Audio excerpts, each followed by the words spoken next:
Okay, thank you very much, everyone. We thought we would start talking about the expected impacts from our employability and enterprise timeline. So we first think that we may have an impact on the quality of our programs because we aim to have the timeline as part of the quality assurance process and also as part of the documentation for the validation or revalidation of the programs.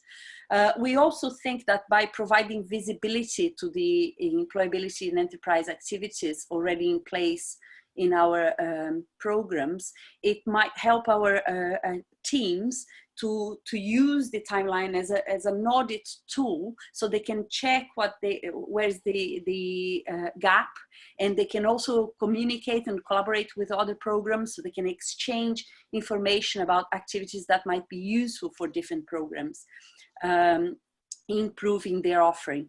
The other category of impact is recruitment. So we want the timeline to be used in open days with prospective students and parents, showcasing all the opportunities that we already offer to the students in terms of preparing them for employment and enterprise, and that the impact would be on recruitment.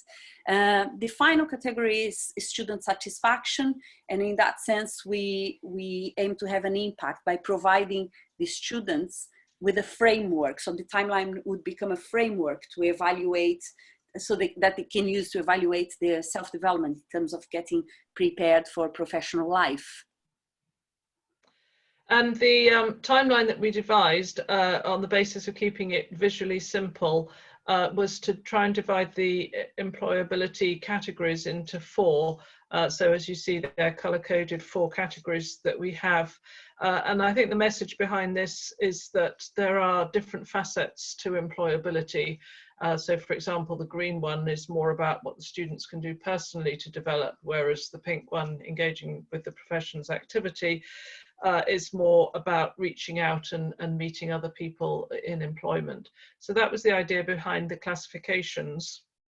And then on the next slide, as we've called a smorgasbord of opportunity, this is something that doesn't get shown on the timeline. It lies underneath it, and it's a resource really for staff as a prompt for the sort of activities that might be covered by any one of these 4 categories that I've just mentioned.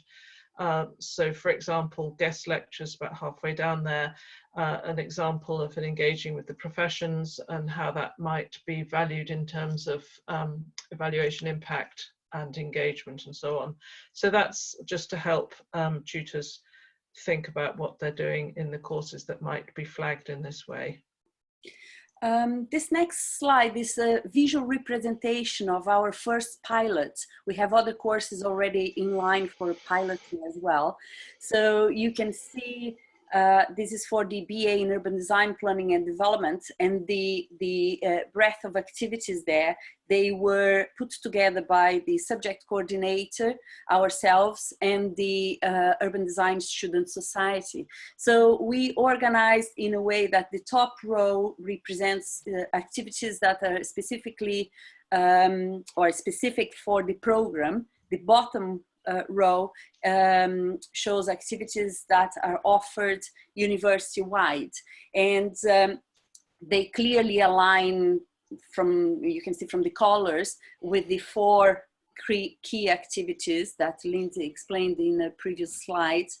And we also have a line that says that students would be expected to take part in at least one activity, one type of activity, one activity per type per year. For example, 1 green, 1 pink, 1 light blue, 1 dark blue. This is just a guideline. We are not assessing students or anything like that, but they would know that by doing that, they would be better prepared to engage with employment. I'm sorry that the letters got squeezed in, but it's just the size of the PowerPoint slide. And finally, the process, again, this is something that isn't part of the timeline, it lies beneath it. These are basically the instructions for the program lead or whoever's having to put this together or customize it for their program. Again, we were trying to keep it simple, mindful of workloads on program leads and hoping that they would engage with it more readily if it was easy to do. We came up with the idea of an editable PowerPoint, which obviously can then be saved as a PDF. So each of the categories and the cards, as you may see them on the timeline, can be edited to suit each program. And so that was just a brief description really of the process to get a timeline customized for any program. Okay, so we leave you, this is the last slide. We just want to reiterate that before designing anything, we really thought about the impacts that this project could have at different levels, program teams, students, parents in relation to recruitment and student satisfaction. So thank you very much. Thank you.